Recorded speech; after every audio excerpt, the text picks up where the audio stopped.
今仔日是旧历的7月初1，伫民间有真侪民众会办普渡来供养无形的众生。基隆头大公庙伫下晡也举办科技2点开看门。有学者是认为讲，这普渡的行为甲咱的族群历史有真大关系，带观众朋友做伙来看。3、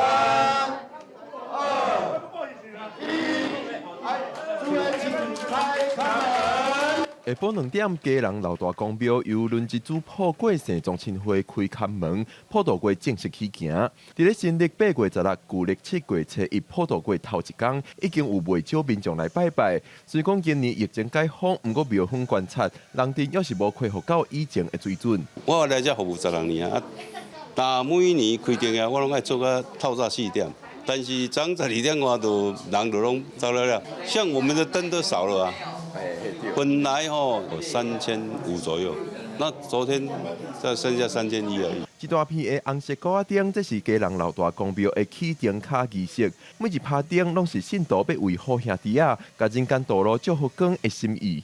台湾普渡文化算是华人世界当中上大型、上侪人参与祭拜好兄弟的活动。不过由来民众敢知影？是人个大会啊，就安尼传统落来啊，就是安尼。啊，好兄弟啊，就关遐久啊，一年才出来一摆啊，大概就是煮一个好料互伊食。拜迄个法国面包啦，清华振兴的是伫基隆发生的啊，西班牙人捌占领过基隆啊，所以有用迄个鸡卵糕啦，都在生是不管你是迄个侵略者，你是敌人，但死了后呢，同齐家己普渡。学者讲，台湾是多族群的社会，发展过程有侪来自无同背景的先民付出，所以咱对鬼魂都较尊敬。学者讲，外国人面对鬼魂，定拢是要甲因消灭；台湾人面对好兄弟仔的概念就真无同，会用亲像普渡善意的方式对待。